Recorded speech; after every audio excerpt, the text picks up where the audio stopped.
Sixth graders, if you're anything like me, as you're doing this research, you're getting into deeper and deeper parts of your topic, into harder and harder books about your topic, and it may be that sometimes, like me, you hit a tricky part that is kind of hard to understand.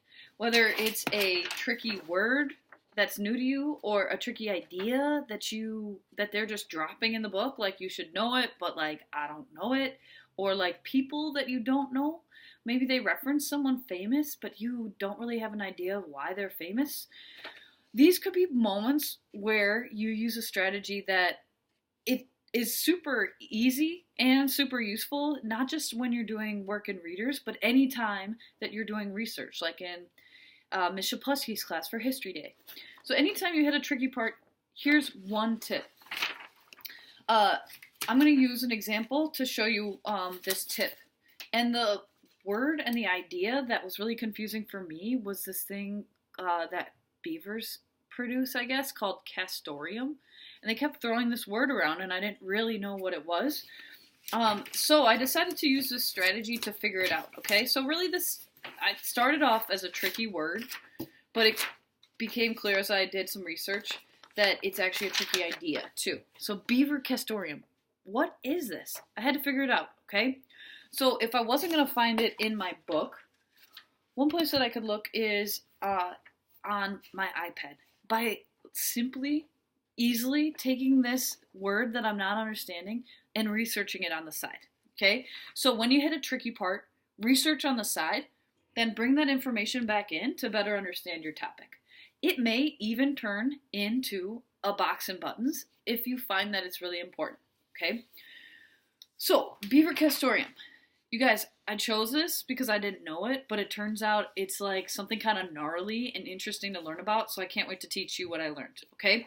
So, I went on my iPad and I straight up Googled beaver castoreum. And the two things that I look for are simple articles that I can read quickly and learn a lot from. So nothing that's super tricky that's going to add to my confusion, but instead an article that I can read fast to get lots of information quickly, okay?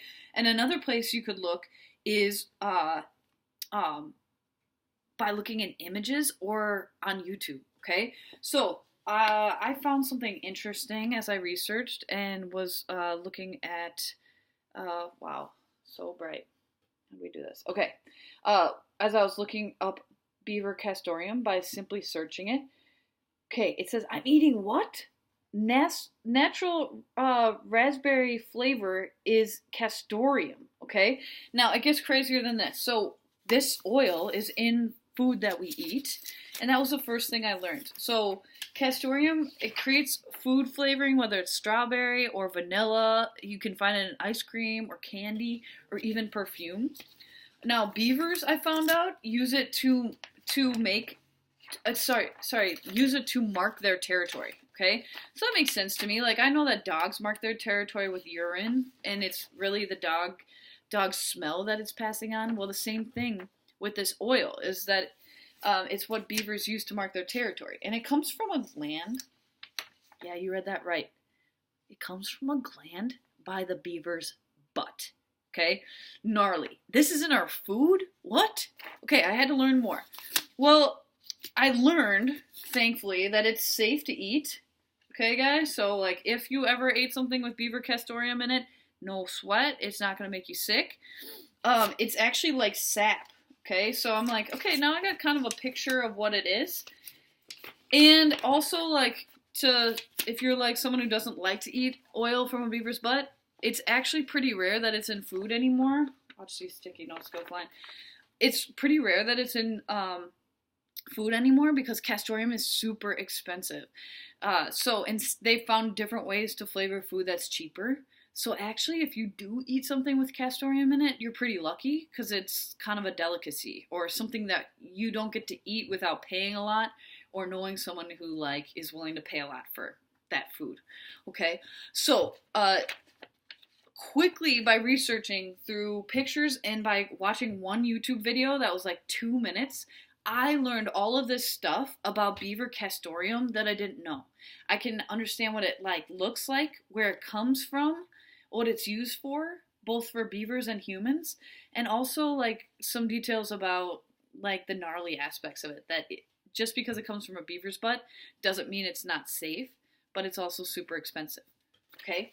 So as you read today, anytime you had a tricky word or a tricky idea or people that you don't know, take some time to research on the side.